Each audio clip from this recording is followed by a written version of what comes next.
هێنانەوەی تەرمی دوو برایە کە لە بناری قەندیل بەهۆی هەڵدێرانەوە گیانیان لەدەستداوە. کامەران و سەرباز ئەو دوو برا شوانەی کە ویستویانە مەڕووماڵات لە ڕۆژهەڵاتی کوردستانەوە بهێنن بۆ هەرێمی کوردستان سەعات 3 شەوی 11 لەسەر 12/12/2022 لەلایەن پاسەوانانی سنووری ئێرانەوە تەقەیان لێ دەکرێت و لە پشت گۆڕتی سوێ لە بناری قەندیل هەڵدەدێرێن و گیان لەدەست دەدەن.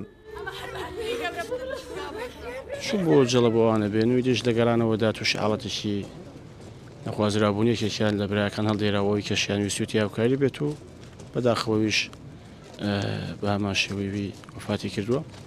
دانێکەشیان لەگەڵ بە تا ئێستا سەلامەتە و کارساتەکە بەو شێوە بوو. دیارە ئەو دوو ئامۆزانم لە چوونە قەندیلی بۆ ژیانیان بۆ جەڵە بۆوانە دیارە لێش ئێران تەقەی لێکردون و کاتی تەقەلێکردنێدا هەڵدێراون و ئێکیان پێشە ڕۆژ لە دوایش لە تاوی خۆی تێکردۆ تەقیان لەسەر بۆ ئەو مەسەلە. لە کاتی ڕووداوەکەدا بەهۆی بەفرێکی زۆرەوە سەرەتا کامەران لە چیاکە هەڵدەدێرێت و دواتریش سەرباز لە هەوڵی ڕزگارکردنی براکەیدا هەڵدەدێرێت و بەیەکەوە گیان لەدەست دەدەن.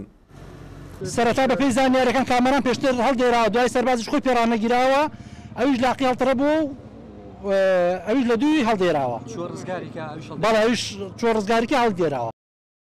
سەرباز برایم تەمەنی 37 ساڵە و خێزاندارە و خاوەنی 4 منداڵە کامەرانی براشی تەمەنی 34 ساڵە و خێزاندارە و خاوەنی 4 منداڵە کە منداڵی چوارەمیان تەنها هەفتەیەکە لەدایک بووە.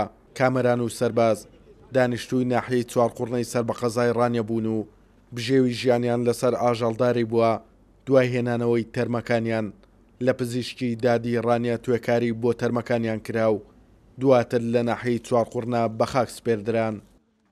توانە عومەر، کورسات نیوز، ناحیەی چوارقوڕنە